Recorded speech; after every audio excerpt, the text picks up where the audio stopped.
तो radius of nucleus that will be equal to r naught into a की power 1/3, where r is the radius of nucleus,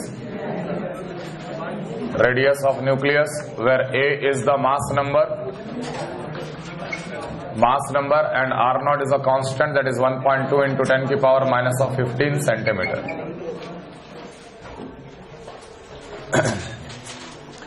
Density of nucleus derive हुआ nearly 10 की power minus 10 की power 15 ग्राम पर centimetre cube, 10 की power 15, 10 की power of minus of 15 metre, 10 की power minus of 13 centimetre.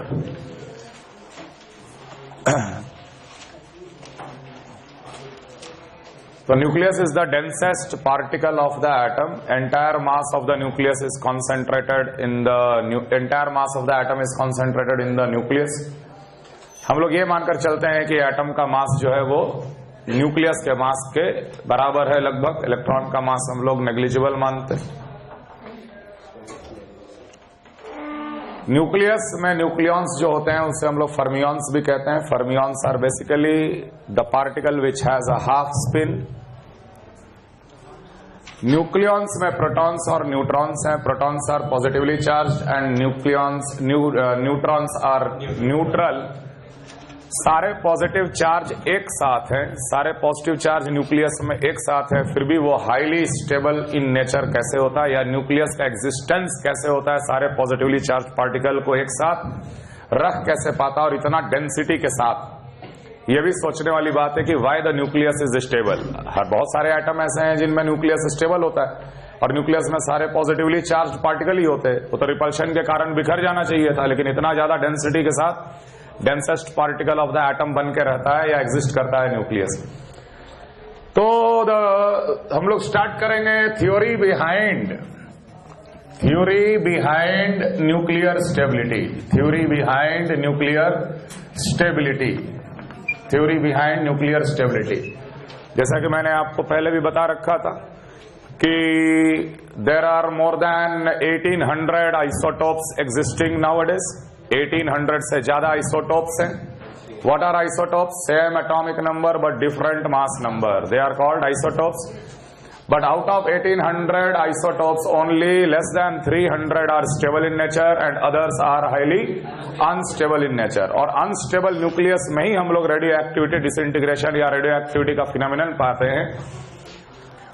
खैर वही 300 से लेस जो भी स्टेबल न्यूक्लियस है वो भी क्यों स्टेबल है, ये इसके पीछे theory of stability, theory of the nuclear stability, जिसमें हम लोग सबसे पहला थ्योरी पढ़ेंगे nuclear force theory.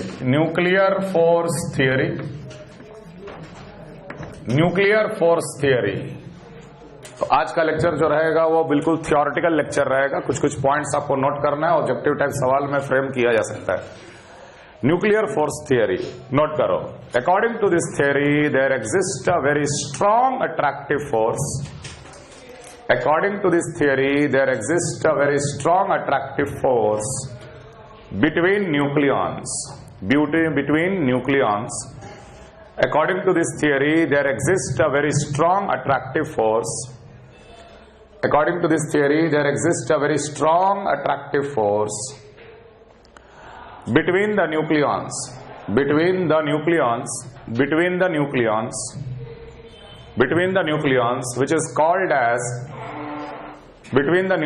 which is called as nuclear force. This nuclear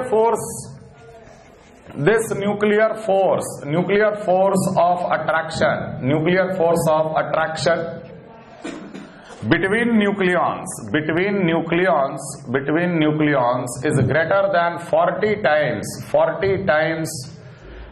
Yeah, it is 40 times more powerful. Yeah, nuclear force of attraction between nucleus is 40 times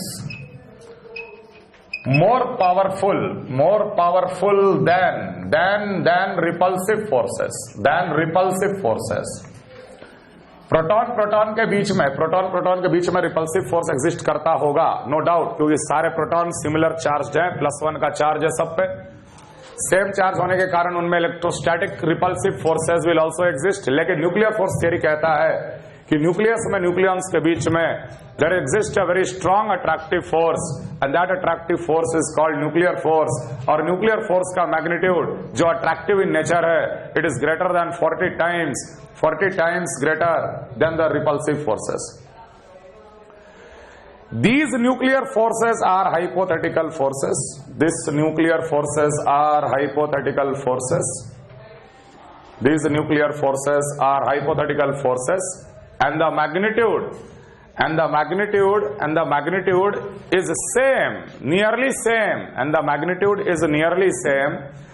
These nuclear forces are hypothetical forces, and the magnitude is nearly same for all nucleons. Magnitude is nearly same for all nucleons. मतलब proton के बीच में nuclear force of attraction, proton के बीच में nuclear force of attraction is nearly same as neutron के बीच में nuclear force of attraction is also nearly same as neutron के बीच में nuclear force of attraction.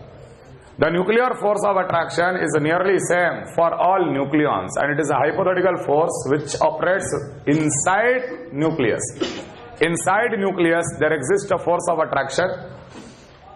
There exists a force of attraction which is called nuclear force, and nuclear force is a hypothetical force which is assumed to be nearly same between all nucleons. Okay. These nuclear force operates when the distance between the nucleons. These nuclear forces operates. These nuclear forces operates. These nuclear forces operates. These nuclear forces operates between the nucleons when the distance between them. These nuclear forces operates between the nucleon. It operates between the nucleon. Operates between the nucleon. Between the nucleons when the distance between them. When the distance between them is in the order of 10 की power minus of 15 metre. ये ऐसा theory है जो कि कहता है कि जब भी कोई दो पार्टिकल के बीच का डिस्टेंस अगर 10 की पावर माइनस 15 मीटर 1 फर्मी के ऑर्डर में अगर आ जाए तो अट्रैक्टिव फोर्स ऑपरेट होता है, और वो अट्रैक्टिव फोर्स न्यूक्लियर फोर्स कहलाता है न्यूक्लियस में। लेकिन distance between the particle should be in the order of 10 की पावर माइनस 15। आगे लिखो, these are short range forces. These are short range forces and the force of attraction. These are short range forces. These are short range forces. These are short range forces and the force of attraction becomes zero even if. These are short range forces and the force of attraction becomes zero even if the distance becomes in the order of. These are short range forces and the force of attraction becomes zero even the distance is in the order of 10 की power minus 14, 10 to the power minus 14 metre. सोचो कितना short range का ये force of attraction है। 10 की power minus 15 के order में अगर डिस्टेंस है तो अट्रैक्टिव फोर्स लग रहा है which is greater than 40 times greater than the repulsive forces. लेकिन अगर डिस्टेंस अगर जरा सा 10 की पावर माइनस 14 भी हो गया तो ये अट्रैक्टिव फोर्स जीरो हो जाता है। These are short range forces. Nuclear forces are short range forces and it becomes zero even if the distance between the nucleons becomes in the order of 10 की power minus of 14.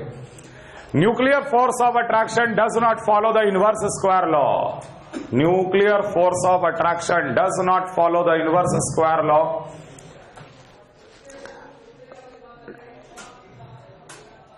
The nuclear force of attraction does not follow the inverse square law. Does not follow the inverse square law. Does not follow the inverse square law. That is, it is not due to electrostatic. That is, it is not due to electrostatic charges or mass. It is not due to electrostatic charges or mass. ये attractive force ना तो charge की वजह से है और ना ही mass की वजह से है। Inverse square law किसे कहते हैं? मास की वजह से force is inversely proportional to the R square. चाहे वो ग्रेविटेशन में देखो या इलेक्ट्रोस्टैटिक फोर्स ऑफ अट्रैक्शन में देखो, लेकिन ये nuclear force inverse square law को फॉलो नहीं करता। These forces are not because of the charge, not because of mass. It is a short range forces. तो इतने पॉइंट्स बोले गए न्यूक्लियर फोर्स के थियोरी में कि न्यूक्लियस में न्यूक्लियॉन्स के बीच में एक्चुअली अट्रैक्टिव फोर्स एग्जिस्ट करता है। Hypothetical attractive force exist whose magnitude is 40 times greater than the repulsive forces. It does not follow any inverse square law. They are short range forces. Operates nearly same between all nucleons. It becomes zero even if the distance becomes in the order of 10 की power minus 40. And therefore, because of nuclear force of attraction, the nucleus is stable. सबसे पहला theory आया था कि इस वजह से nuclear force of attraction की वजह से कोई भी न्यूक्लियस स्टेबल होता है। आगे लिखिए, as the atomic number increases, as the atomic number increases, number of protons increases. As the atomic number increases, number of protons increases. Therefore the Coulombic force of repulsion increases. Therefore the Coulombic force of repulsion increases. Simultaneously the size of nucleus increases. जैसे जैसे atomic number बढ़ता है वैसे वैसे number of protons बढ़ते हैं। Number of protons अगर बढ़ेगा तो फोर्स ऑफ रिपल्शन भी बढ़ेगा। Simultaneously the size of nucleus increases. Simultaneously the size of nucleus increases. Simultaneously the size of nucleus increases, which increases the distance between the nucleons slightly. Which increases the distance between the nucleons slightly. Which increases the distance between the nucleons slightly. Which increases the distance between the nucleons slightly. Which increases the distance between the nucleons slightly. Therefore the nuclear force of attraction decreases. Therefore the nuclear force of attraction decreases. Therefore the nuclear force of attraction decreases and the nucleus becomes unstable. And the nucleus becomes unstable. हम लोग को पता है कि nuclear force of attraction short range forces होता है। जैसे जैसे एटॉमिक नंबर बढ़ेगा वैसे वैसे प्रोटॉन्स के नंबर बढ़ रहे हैं, मतलब कि रिपल्सिव फोर्सेस बढ़ रहा है। लेकिन साइमल्टेनियसली न्यूक्लियस का साइज भी बढ़ता है, जिसके कारण न्यूक्लियंस के बीच में डिस्टेंस भी बढ़ता है। और यह भी कारण हो सकता है कि डिस्टेंस के बढ़ने के वजह से the nuclear force of attraction is becoming zero in most of the cases, या it is getting decreased. Therefore the nucleus becomes unstable, and therefore it is observed that in general heavier nuclei are unstable in nature. Heavier nuclei are unstable in nature. Heavier nuclei are unstable in nature, and they show a phenomenon of heavier nuclei shows a phenomenon of radioactivity. Heavier nuclei shows a phenomenon of radioactivity. The heaviest nucleus which is stable is bismuth 209-83. याद रखिएगा, the heaviest nucleus which is stable in nature is bismuth 209-83. bismuth 209-83. ठीक है, ये था theory related to nuclear force, लेकिन बहुत ज्यादा convincing नहीं है। पहला थियरी है, पहला थियरी में एक hypothetical force of attraction locker explain कर दिया गया। खैर, first theory, it has importance, nuclear force theory which is attractive force. Clear? The second theory which came for the nuclear stability was Yukawa's mesons theory. Yukawa's mesons theory. Yukawa's mesons theory, MESONS.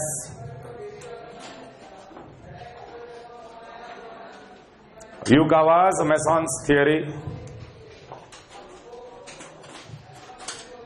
It states that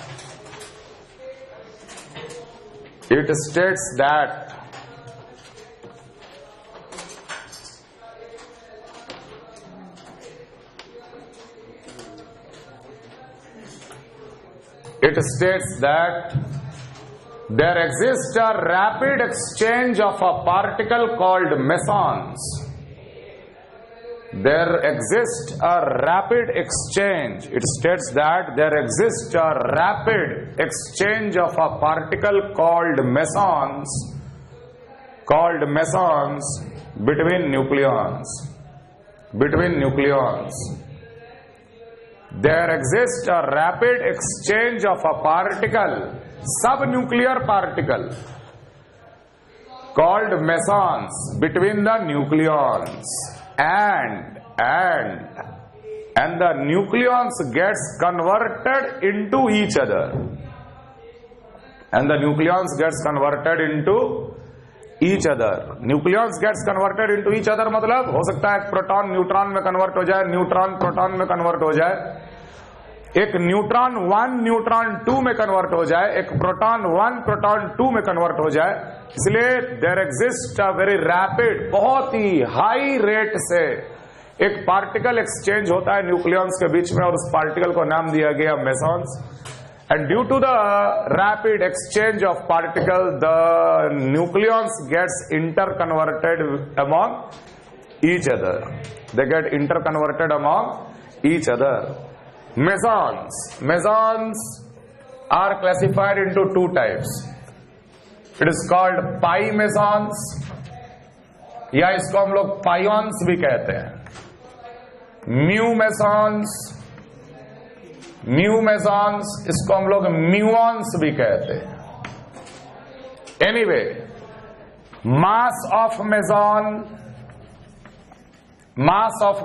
is 200 to 300 times mass of electron. Electron का मास का 200 से 300 गुना का मास रहता है meson का. Mesons can be neutral, can be positively charged, can be negatively charged. Similarly, mu naught, mu plus, mu minus. Meson is a particle whose mass is 200 to 300 times the mass of electron, and it is being rapidly exchanged between the nucleons. Charged particle का rapid exchange के कारण force of attraction आता है, जिसके कारण nucleus stable होता है. ये एक्सचेंज के वजह से फोर्स ऑफ अट्रैक्शन आता है, क्योंकि दो न्यूक्लियॉन्स के बीच में एक चार्ज पार्टिकल आ गया, and because of the charge particle exchange in between the nucleons there exist attractive force, and that attractive force makes the nucleus stable. ये एक्सचेंज के वजह से एक प्रोटॉन हो सकता है न्यूट्रॉन में कन्वर्ट हो जाए, न्यूट्रॉन प्रोटॉन में कन्वर्ट हो जाए, प्रोटॉन में, न्यूट्रॉन में भी. फॉर एग्जाम्पल, जैसे मान लो हम बोले कि proton 1 can become a neutron 1 by emitting a positively charged meson, and that positively charged meson can be gained by another neutron, and it can become another proton too. Reversible, backward भी चलेगा. समझ में आ रहा है? Similarly negative वाले का हम लोग बोल सकते हैं कि proton 1 gains a negative meson and it becomes a neutron 1, and then neutron 1 can emit a negative meson and to give a proton 2. दोनों हो सकता है.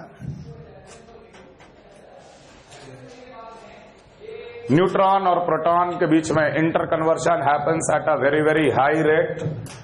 What is the role of neutral mesons? Neutron 1 can get converted into neutron 2 by emitting a neutral meson. Proton 1 can get converted into proton 2 by emitting a neutral meson. So such kind of interconversion of nucleons happens within the nucleus at a very very high rate, and presence of some charged particle mesons in between the nucleons hold them together by a very strong attractive force and therefore the nucleus is stable. ये थोड़ा तो convincing है, hypothetical तो नहीं है। Hypothetical hypothetical कैसे है जब मास बता दिया? कहां से? ये सब मैथमेटिक्स है बेटा। जैसे एटम में n=1 n=2 शेल जो बनाते हो ना एटम में, न्यूक्लियस में भी शेल बनता है।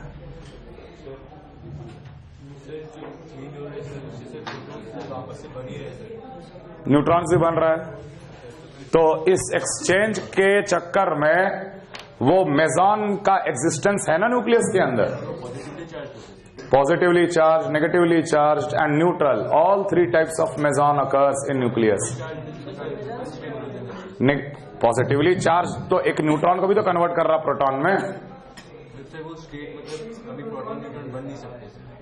नहीं, जैसे मान लो कि तुम प्रोटॉन हो, तुम रिपल्शन शो करने वाले हो, तुम फट से न्यूट्रॉन में कन्वर्ट हो गए, तब क्या करोगे? रिपल्शन। वो लॉजिक है। किसी भी प्रोटॉन को हम प्रोटॉन एक टाइम के लिए मान ही नहीं सकते। They are getting readily interconverted to each other and the presence of some charge particle they are holding them together and the force of attraction is being created and due to this the nucleus becomes stable. किसमें? किसी भी atom में। नहीं तो number तो constant ही रहेगा ना। तो बहुत फास्ट हो रहा है इसीलिए तो कांस्टेंट मान सकते हैं। नंबर ऑफ प्रोटॉन और नंबर ऑफ न्यूट्रॉन तो कांस्टेंट ही रहेगा।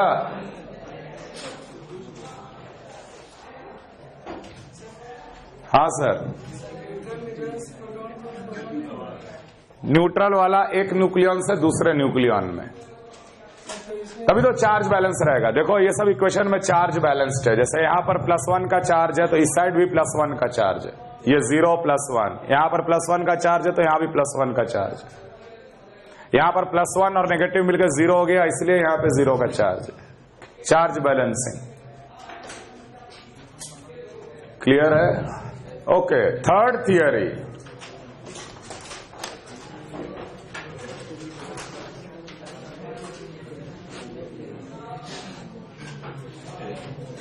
नोट कर लो। The rapid exchange of the particle, the rapid exchange of a particle, the rapid exchange of a charged particle holds all the nucleons together. The rapid exchange of a particle holds all the nucleons together by a strong attractive force, and therefore the nucleus is stable. The rapid exchange of the particles, the rapid exchange of the charged particles hold all the nucleons together by a strong attractive force, holds all the nucleons by a strong attractive force, and hence the nucleus is stable. And hence the nucleus is stable.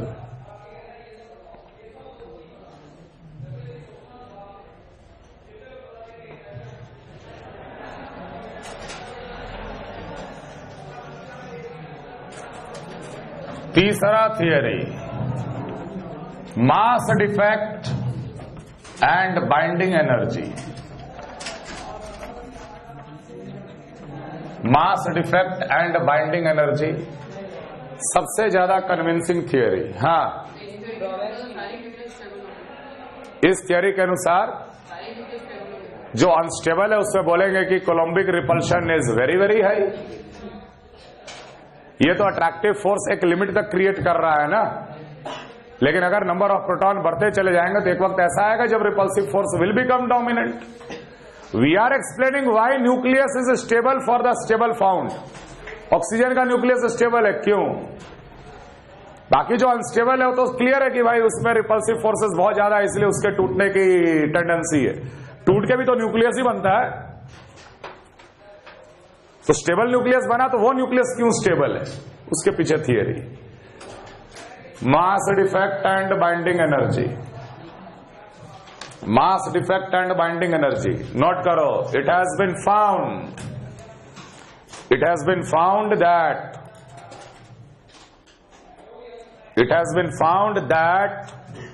the isotopic mass of any nucleus, it has been found that the isotopic mass of any nucleus is always less than, isotopic mass of the nucleus is always less than the theoretical mass calculated by, it is found that the isotopic mass of any nucleus, it has been found that the isotopic mass of the nucleus is always less than the theoretical mass calculated by the help of mass of proton and mass of neutron. It has been observed that the theoretical mass is always greater. The isotopic mass is always less than the theoretical mass which is calculated by using mass of proton actual and mass of neutron actual. For example, isotopic mass मतलब actual mass of the nucleus. Isotopic mass of helium 4 and 2 का isotopic mass is found 4.0026 AMU atomic mass unit. लेकिन हम लोग को ये अच्छी तरह पता है कि अगर हम इसका ये isotopic mass which has been found experimentally nucleus का, किसका न्यूक्लियस? हीलियम का न्यूक्लियस का। लेकिन अगर हम इसका थियोरेटिकल मास अगर कैलकुलेट करने जाए, थियोरेटिकल मास अगर हम लोग कैलकुलेट करने जाए तो थियोरेटिकली हम लोग बोलेंगे कि उसके न्यूक्लियस में 2 प्रोटॉन है और 2 न्यूट्रॉन है। Atomic number 2 proton, mass number 4 2 neutron. Mass of 1 neutron is exactly equal to, it is 1.008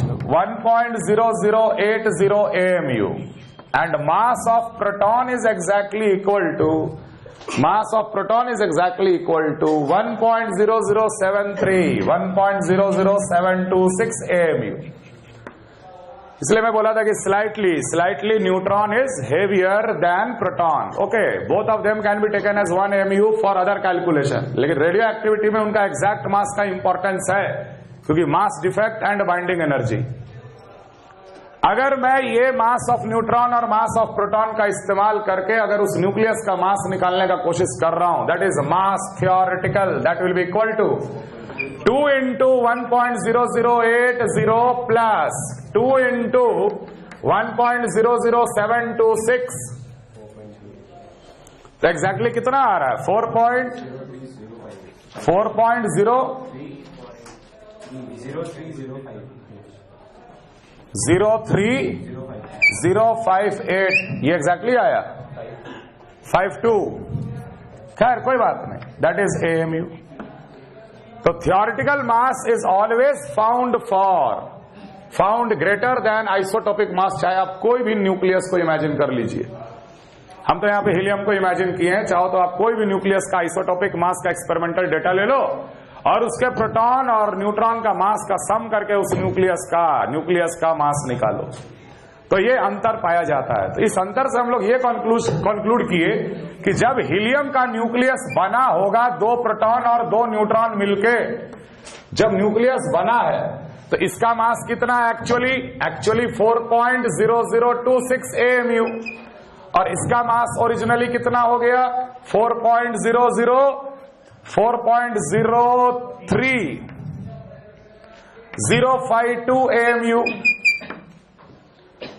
तो जरूर न्यूक्लियन से जब ये न्यूक्लियस बना होगा तो मास का डिक्रीज हुआ होगा, and that mass has been converted into energy. This change in mass या decrease in mass is called delta M, and delta M is called mass defect, and this mass defect is always mass theoretical, मतलब minus of mass isotopic. और इस case में delta M कितना आ रहा है? Delta M आ रहा है 4.0003052 minus of 4.0026, कितना आ रहा है एग्जैक्ट वैल्यू?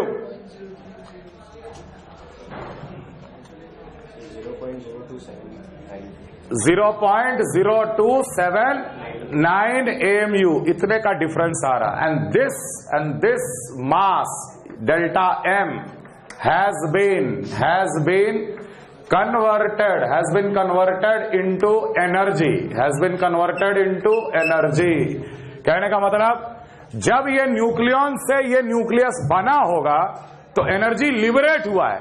अगर एनर्जी सराउंडिंग में लिबरेट हुआ है, that means the system will become highly stable. कहां से एनर्जी लिबरेट हो रहा है? न्यूक्लियस से ही तो लिबरेट हो रहा है। तो न्यूक्लियस से जितना एनर्जी लिबरेट होगा, न्यूक्लियस उतना ज्यादा स्टेबल होगा। तो ये थियरी थर्मोडायनेमिकली एक्सप्लेन करता है कि न्यूक्लियस क्यों स्टेबल है। अगर इतने मास को हम लोग एनर्जी में कन्वर्ट करें, we know that E is always mc square, so we will apply E is equal to delta mc square, और दिस एनर्जी लिबरेटेड को हम लोग कहते हैं binding energy. Binding energy, and this binding energy is a negative quantity. Negative quantity मतलब कि खैर यहां पे बोल सकते हैं कि पॉजिटिव क्वांटिटी है। पॉजिटिव क्वांटिटी मतलब इन द सेंस कि mass has decrease and this much heat has been liberated. This much heat has been liberated. Binding energy is the energy which has been liberated when the nucleons form a nucleus. समझ में आ रहा है?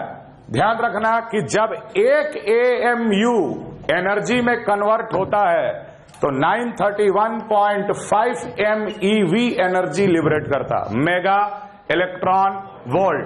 And this mega electron volt can be converted into 931.5 into 10 की power 6, ये हो गया electron volt. और एक इलेक्ट्रॉन वोल्ट में होता है 1.602 इंटू 10 की पावर -19 जूल। इतना एनर्जी लिबरेट होता है। When one AMU gets converted into energy, then 931.5 MeV amount of energy is liberated. समझ में आ रहा है? तो सीधे सीधे हम लोग बोलेंगे कि यहां पर बाइंडिंग एनर्जी कितना आ जाएगा?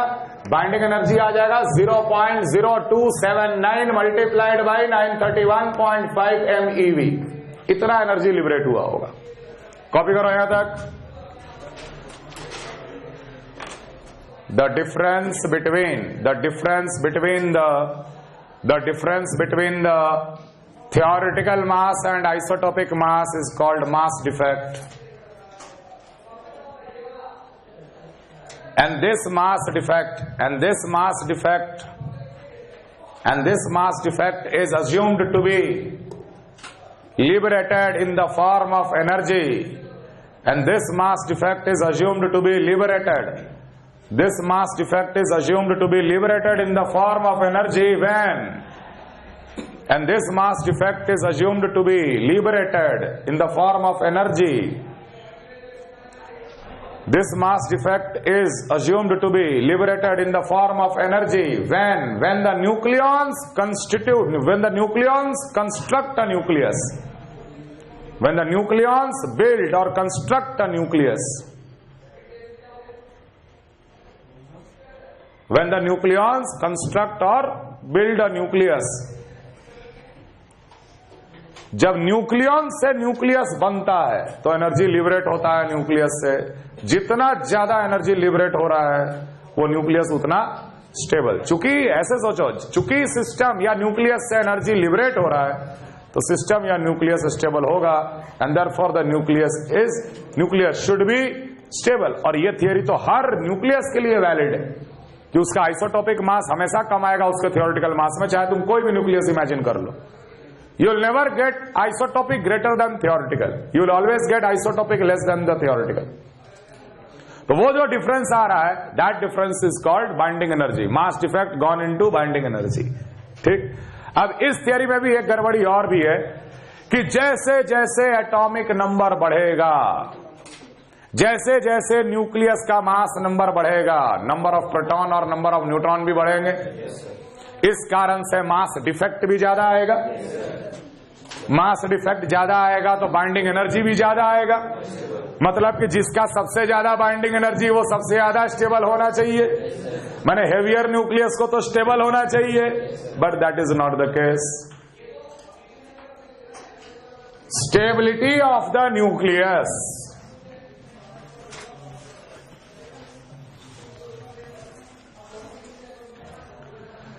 Stability of the nucleus. Stability of nucleus is proportional to, not proportional to binding energy. Stability of nucleus is not proportional to binding energy, but stability of nucleus is proportional to binding energy per nucleon. Binding energy per nucleon. Per nucleon मतलब जो binding energy आया उसको total mass number से divide कर दो. Mass number represent total number of nucleon. जैसे helium का mass number 4 represent कर रहा total number of nucleons, right. तो जितना वैल्यू आया बाइंडिंग एनर्जी का उसको 4 से डिवाइड कर दो तो बाइंडिंग एनर्जी पर न्यूक्लियन आ जाएगा. बाइंडिंग एनर्जी पर न्यूक्लियन से हम लोग स्टेबिलिटी डिसाइड करते हैं. जिसका बाइंडिंग एनर्जी पर न्यूक्लियन ज्यादा उसका स्टेबिलिटी ज्यादा. बाइंडिंग एनर्जी जिसका पर न्यूक्लियन ज्यादा स्टेबिलिटी उतना ही ज्यादा. सीधे बाइंडिंग एनर्जी से नहीं, तब तो सबसे ज्यादा यूरेनियम तो बहुत हेवियर है, उसका बाइंडिंग एनर्जी बहुत ज्यादा आएगा. लेकिन जब उसको 235 या 238 से डिवाइड करोगे पर न्यूक्लियन निकालोगे तो बहुत कम आ जाएगा. समझ में आ रहा? Okay. Then a very important graph was drawn. Binding energy per nucleon, binding energy per nucleon versus atomic number.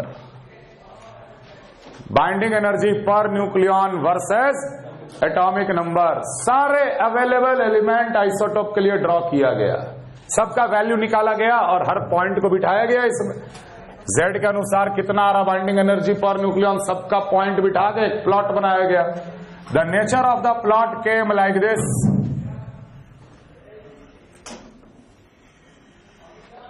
The nature of the plot came like this. Increases and then it decreases gradually. Increases and it decreases gradually. And it goes to the maximum value of 8.5 MeV per nucleon. And वो खुशकिस्मत atom जो है उसका 26 atomic number है, that is iron. Iron Fe का binding energy per nucleon is maximum, that is 8.5. और जब हम लोग 83 पे गए, दैट इज बिस्मथ, उसका बाइंडिंग एनर्जी पर न्यूक्लियन आया 7.9 MeV पर nucleon. Binding energy per nucleon का यूनिट MeV पर न्यूक्लियन.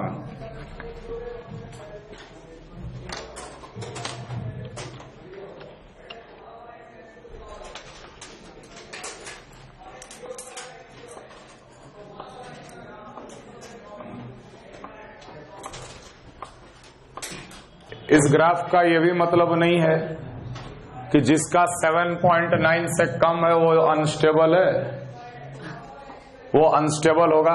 ये बिल्कुल नहीं है, क्योंकि स्मॉल साइज्ड न्यूक्लियस में फोर्स ऑफ रिपल्शन भी कम होता है, क्योंकि presence of less number of proton. They can become stable even if there binding energy is less than 7.9. They can become stable even if the binding energy is less than 7.9. Note कर लेना, 7.9 cannot be used as a datum. 7.9 cannot be used as a datum because smaller nuclei, because 7.9 cannot be used as a datum for smaller nuclei. 7.9 MeV datum माने reference. 7.9 cannot be taken as a reference or datum for smaller nuclei. for smaller nuclei as the protonic repulsion is very less, as the protonic repulsion is very less in a smaller nuclei, as protonic repulsion is very less in a smaller nuclei, protonic repulsion is very less in a smaller nuclei, and may become stable, and may be stable even if the binding energy per nucleon is less than 7.9. Binding energy per nucleon may be stable, and may be stable if the binding energy per nucleon is less than 7.9.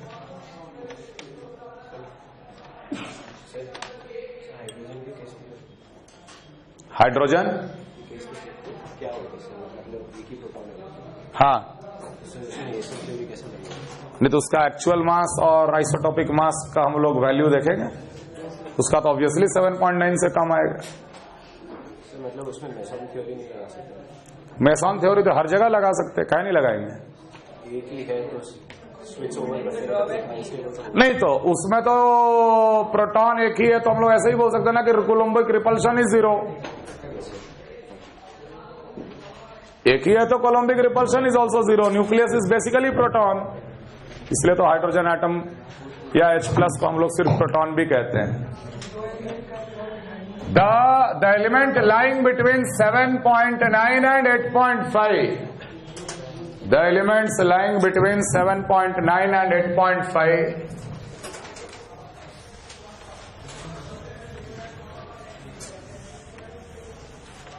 The elements lying between 7.9 and 8.5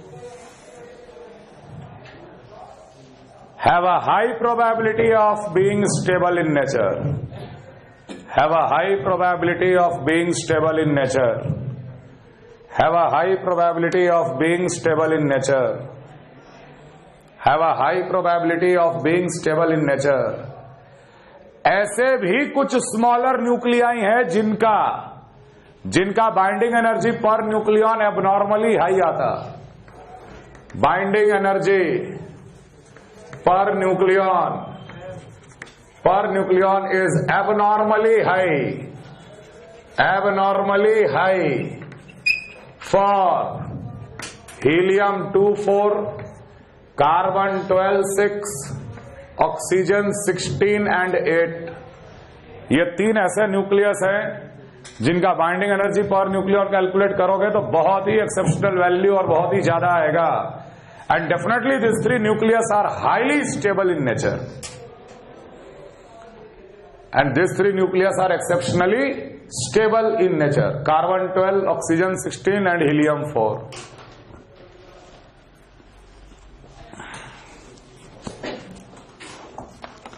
सवाल लिखो।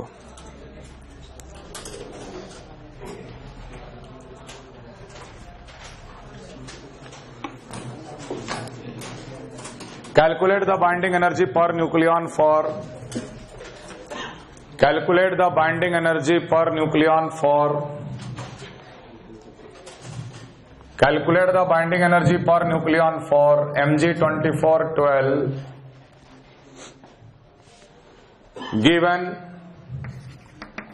Given isotopic mass is 24.0072 AMU. Mass of proton 1.0072 AMU. Mass of neutron is 1.0086. Very simple question. अगला सवाल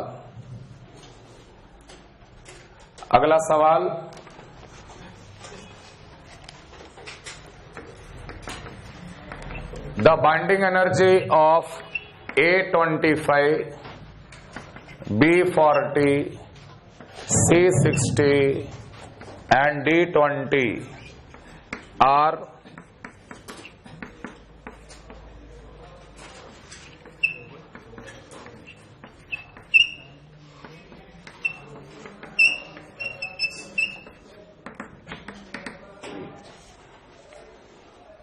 are given. Arrange these nucleoids in an increasing order of their stability. Arrange these nucleoids in the increasing order of stability. Arrange these nucleoids in an increasing order of stability.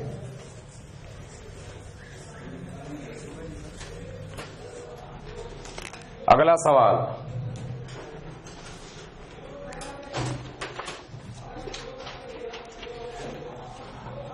सवाल,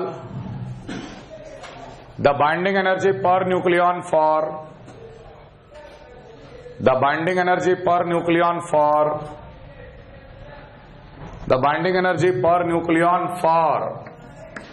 A240 and B120 are 7.2 and 8.1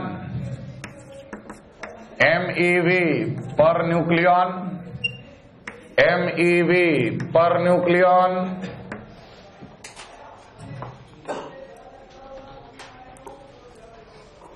If the nucleus A breaks into two identical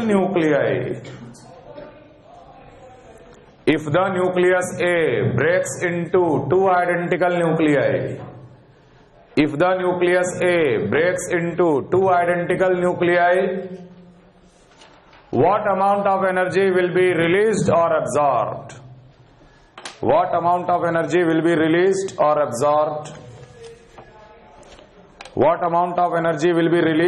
absorbed?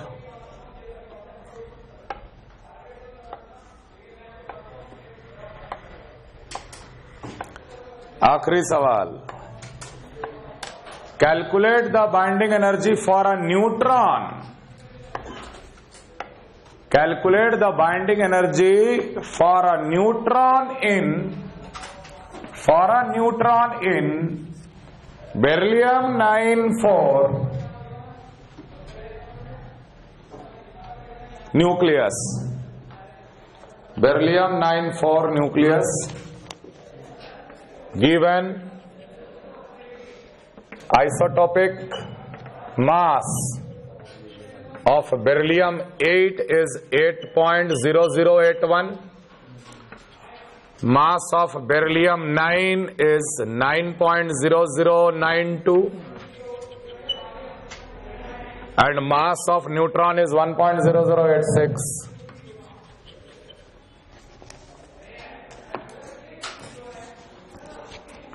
Solve कीजिए। First वाला हम चाह ही नहीं रहे, second और third बताओ। Sorry, third और fourth. Third and fourth. First वाला तो ऐसे ही दे दिए हैं बस। पहला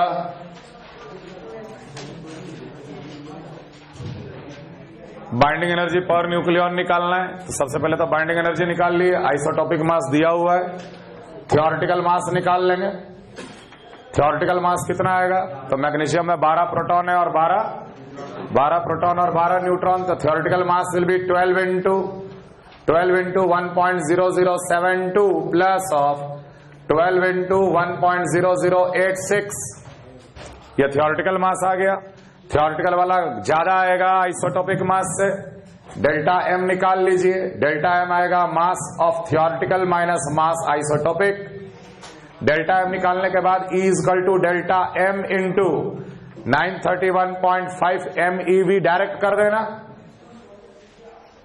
931.5 कितना डेल्टा एम आएगा? मास डिफेक्ट है कि नहीं? मास डिफेक्ट इंटू 931.5 आ जाएगा बाइंडिंग एनर्जी, और इस E को डिवाइड कर देना 24 से, तो आंसर आएगा आपका बाइंडिंग एनर्जी पर न्यूक्लियॉन। थर्ड और फोर्थ।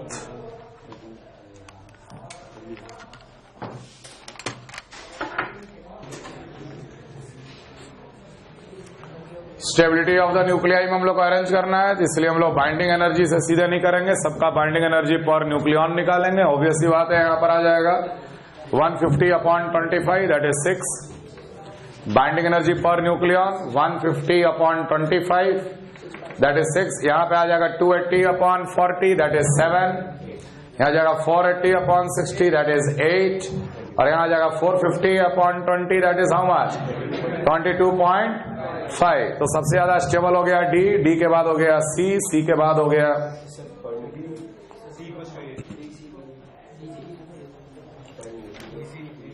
बी एंड ए सीधे। क्या क्या पर न्यूक्लियन ही तो किया सबका, और क्या किए हम तभी से, सबका बाइंडिंग एनर्जी दे रखा है। थर्ड का देख लेते हैं, मेथड देखना। बाइंडिंग एनर्जी पर न्यूक्लियन निकाल लिए सबका, डीसी भी है।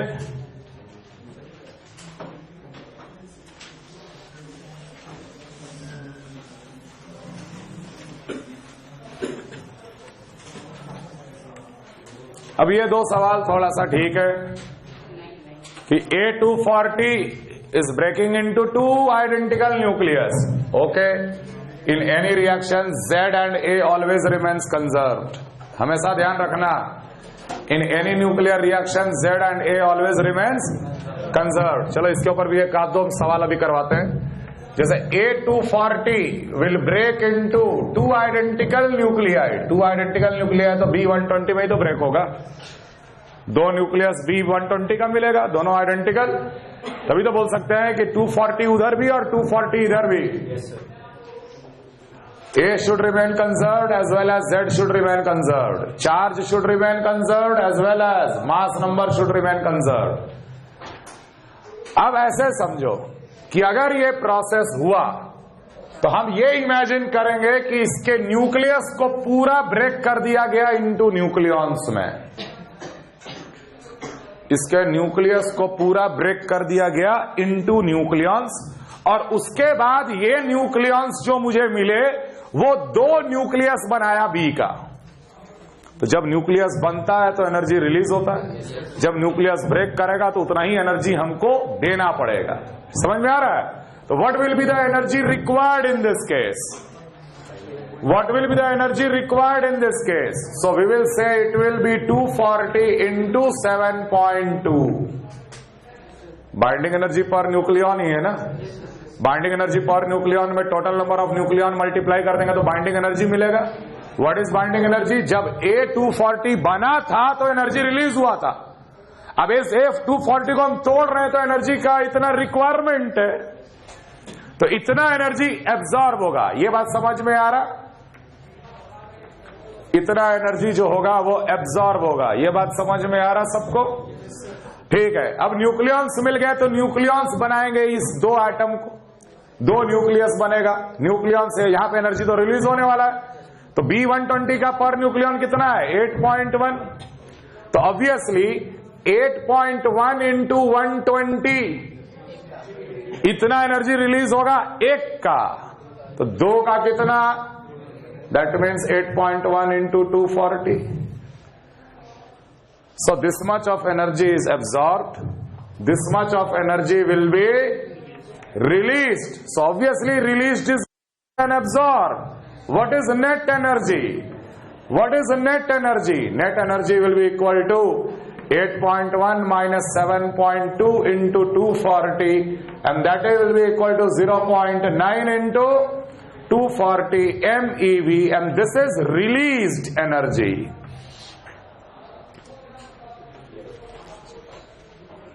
इतना एनर्जी रिलीज होगा। समझ में आया ये सवाल को कैसे किए? समझ में आया ये सवाल को कैसे किया गया? क्लियर है? क्लियर है? Yes sir.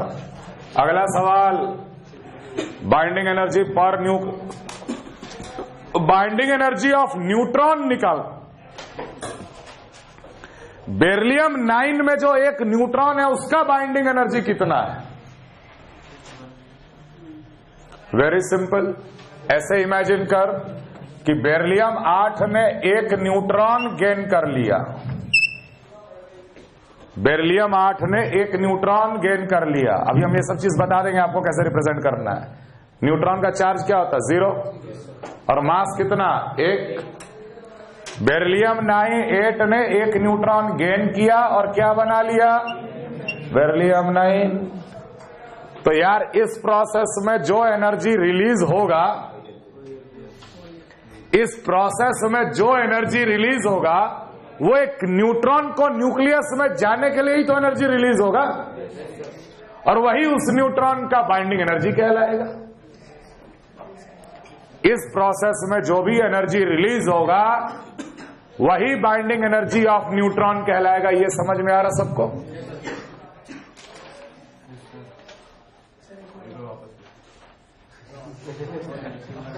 इस प्रोसेस में जो एनर्जी रिलीज होगा वही न्यूट्रॉन का बाइंडिंग एनर्जी कहलाएगा। आखिर इस प्रोसेस में क्या हो रहा है? बेरिलियम 8 का न्यूक्लियस के अंदर 1 न्यूट्रॉन जा रहा है, तभी तो बेरिलियम 9 बन रहा है। तो इस प्रोसेस में जो भी एनर्जी रिलीज होगा वो न्यूट्रॉन के न्यूक्लियस के अंदर जाने की वजह से ही तो रिलीज हो रहा है यार। तो यही कहलाएगा बाइंडिंग एनर्जी ऑफ न्यूट्रॉन। निकाल दे, सबका मास दिया हुआ है। शुरू का मास कितना? 8.0081 और न्यूट्रॉन का मास कितना? 1.0086। 7 8 8 16 6 109.0167 और फाइनल मास कितना? 9.0092। तो बेटा डेल्टा एम कितना इसमें? 9.0167 minus 9.0092, 57000.0075, and definitely binding energy of the neutron will be equal to 0.0075 multiplied by 931.5 MeV। समझने में किसी को कोई दिक्कत?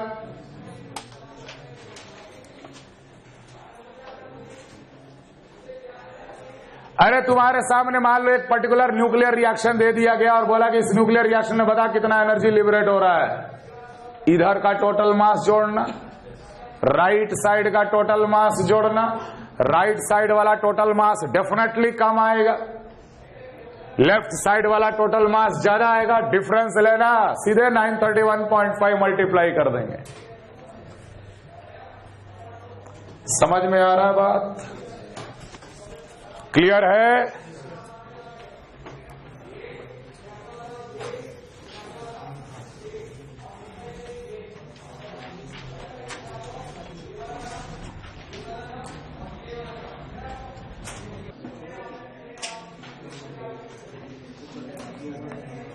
रिप्रेजेंटिंग या representation of fundamental particles.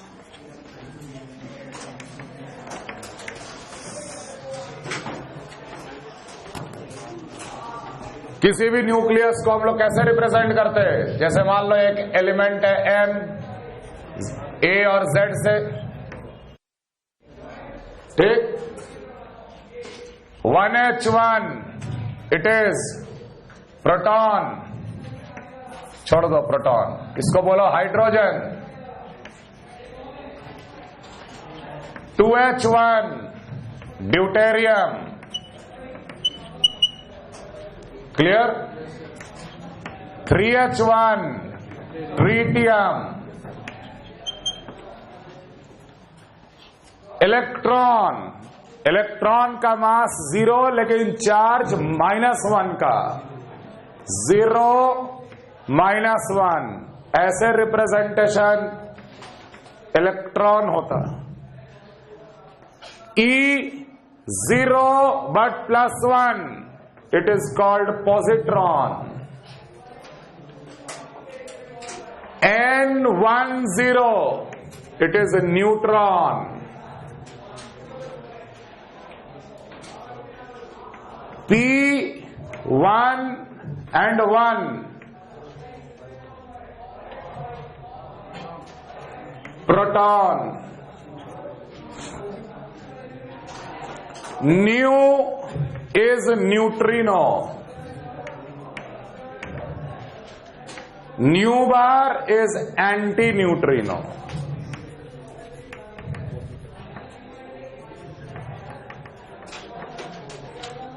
Beta negative beta particle, ये सब हम आगे भी लिखाएंगे, अभी अल्फा पार्टिकल बीटा पार्टिकल छोड़ दो, इतना रिप्रेजेंटेशन। जैसा कि मैंने आपको बोला कि एक न्यूक्लियर रिएक्शन में हमेशा चार्ज और मास नंबर हमेशा क्या रहता है, कंजर्व रहता है।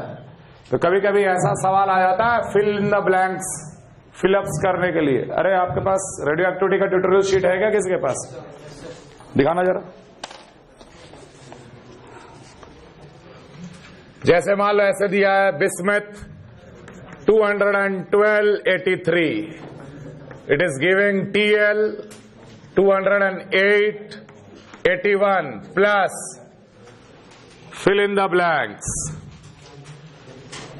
cobalt 27-60 has given nickel 60-28 plus dash,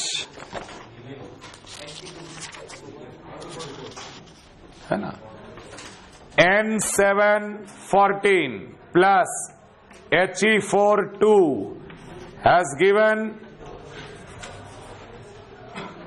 dash plus 1H1,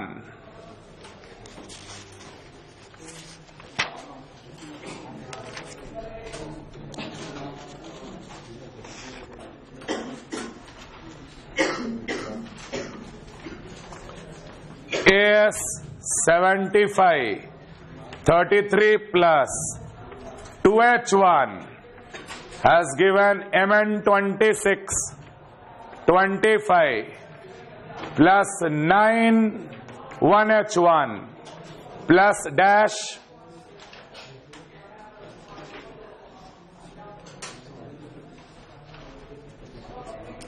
ऐसे और भी हम कराएंगे आगे चल के, ये भी नोट रख लीजिए। सीधे कंप्लीट द रिएक्शन टाइप आएगा। तो आपको रेडियो एक्टिविटी के फंडामेंटल पार्टिकल को इस्तेमाल करके बैलेंस करना है, और साथ ही साथ ये ध्यान रखना है कि total mass number should remain same and total charge should remain same.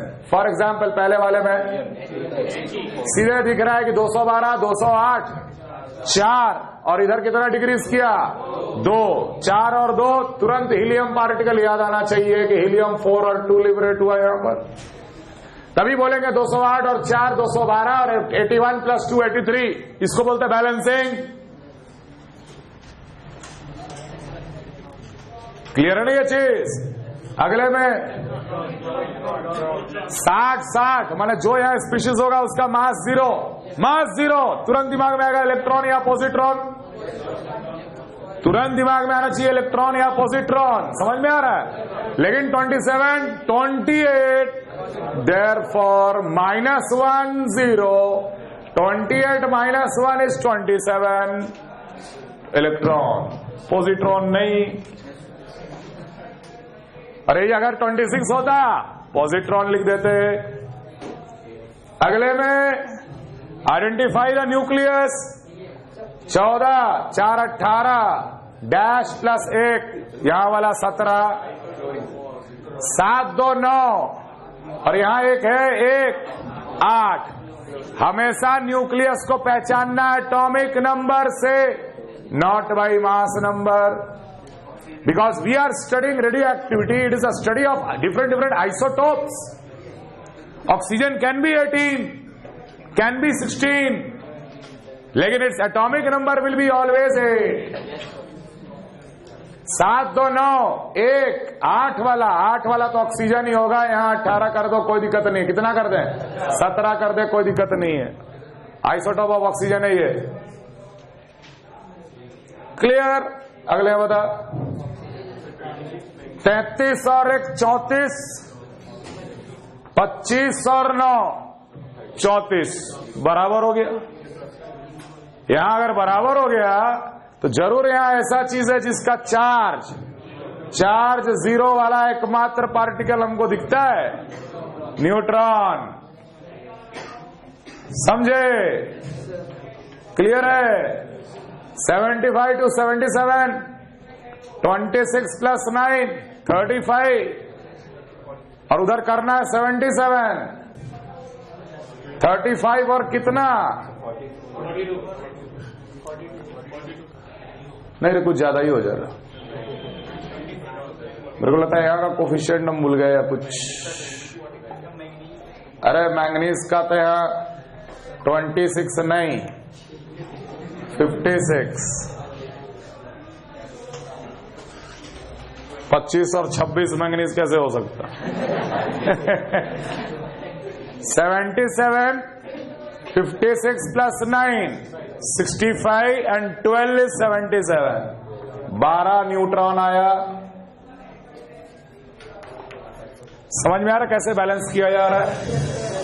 Everybody clear? Okay.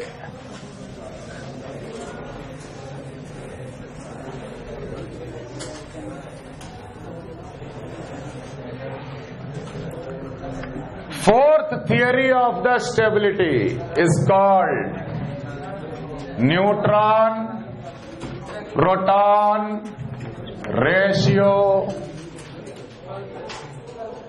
हम लोगों ने क्या किया कि हर न्यूक्लियस का neutron versus proton, Y axis X axis, हर एक न्यूक्लियस का हर एक एटम का नंबर ऑफ न्यूट्रॉन कैलकुलेट किए, प्रोटॉन कैलकुलेट किए, अकॉर्डिंगली पॉइंट मार्क किया ही जा।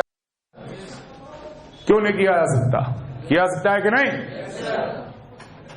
ये है एक ऐसा लाइन जहां पर n/p will be equal to 1, 45 degree के एंगल पे n/p 1 वाला ये लाइन है। ये ऐसा लाइन है जहां नंबर ऑफ प्रोटॉन और न्यूट्रॉन बराबर वाले लाइन है, लेकिन नंबर ऑफ न्यूट्रॉन और प्रोटॉन बहुत शुरू में बराबर होता है, लेकिन उसके बाद प्रोटॉन से ज्यादा इंक्रीज करता है नंबर ऑफ न्यूट्रॉन। बताए थे? Yes, the atomic number increases, the neutrons increases faster as compare to, and that is the reason कि हम लोग को ऊपर उस तरफ भी मैंने जाना पड़ सकता है। Clear? Number of neutrons will become greater after some time as compared to number of protons, therefore the n/p value will become greater than 1। जब हम लोगों ने हर एलिमेंट का n/p, n और p को जब प्लॉट किए तो जो स्टेबल न्यूक्लियाई थे वो इस बेल्ट में लाई किया। It is called stability belt. Stability belt comes like this।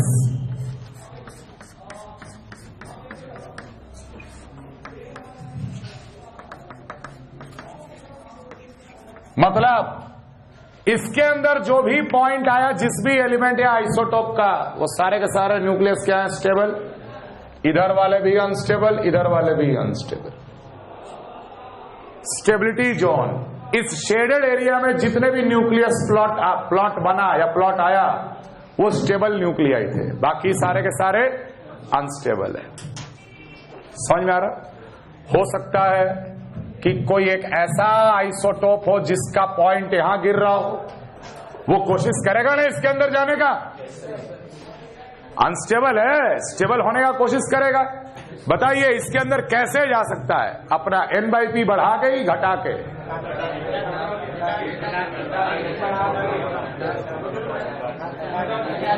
Neutron ज्यादा है, प्रोटॉन कम है, और यहां आएगा तो न्यूट्रॉन बढ़ेगा, प्रोटॉन घटे, न्यूट्रॉन घटेगा और प्रोटॉन, तो n/p को घटा के इसमें आ सकता है ना। और कोई अगर एलिमेंट अगर मान ले यहां पर है, वो कैसे जाएगा? n/p। जो अनस्टेबल न्यूक्लियस होते हैं ना, वो अपना रेशियो को बढ़ाने घटाने का कोशिश करता है, और यही बढ़ाने घटाने के चक्कर में रेडियो एक्टिव रेज एमिट होते हैं, अल्फा रे, बीटा रे, गामा रे, जो भी है। यही न्यूट्रॉन बाई प्रोटॉन रेशियो को बढ़ाने घटाने में वो रेडियो एक्टिविटी का फिनोमेनन हम लोग एक्सप्लेन करेंगे। समझ में आ रहा? जैसे हम लोगों ने एक और वो वाला बनाया था, बाइंडिंग एनर्जी वाला। आखिर यहां से लेकर यहीं तक वाला स्टेबिलिटी जोन था ना, है कि नहीं? तो इधर वाला क्या कोशिश करेगा? इधर आने का। इसका Z ज्यादा है, Z ज्यादा है और इधर आने का कोशिश कर रहा है, मैंने अपना Z को कम करने का कोशिश करेगा, fission. For those nucleus, fission will happen. It will break up into smaller nuclei to come in the stability zone. मान लीजिए स्टेबिलिटी जोन है, इसके अंदर आना है, तो अपना Z को क्या करेगा, वो कम करेगा. और जो मान ले यहां पर लाई कर रहा है वो इसके अंदर आना चाहेगा, मतलब कि अपना Z बढ़ाना चाहेगा. वैसे न्यूक्लियस के साथ होता है fusion process. So everything has a logic, और हम लोग आगे चल के देखेंगे. खैर अभी के लिए ये मान के चलो कि all isotope having N/P less than 1 are unstable except 1H1. पहला बात एक्सेप्शन है, 1H1 को छोड़कर जिसका भी N/P लेस देन 1 है वो हमेशा अनस्टेबल न्यूक्लियाई होता है. समझ में आया?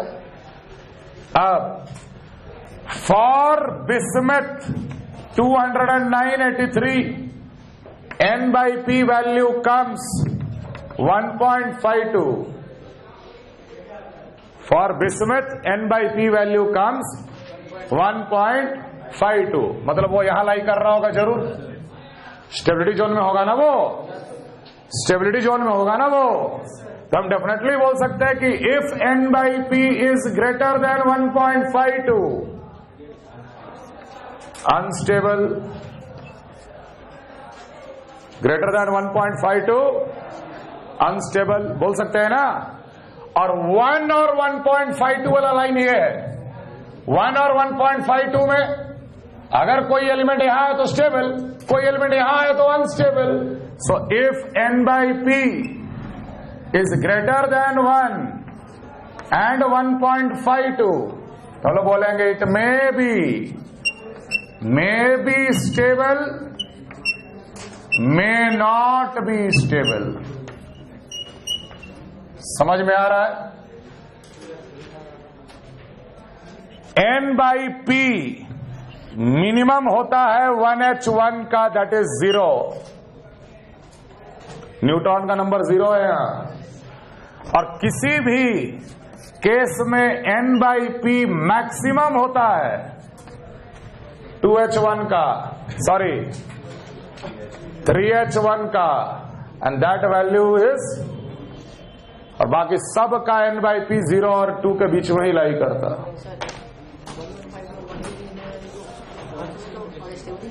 1.5 अनस्टेबल कैसे रहेगा? अगर यहां है तो यहां वाला का भी तो होगा कुछ, यहां वाले का भी तो होगा कुछ. अगर मान लो बोल रहे कि ये यहां लाई कर रहा है, हटा, तो यहां वाले का क्या बोलोगे? Stable, may be stable, may not be stable. अगले क्लास में कंटिन्यू करेंगे.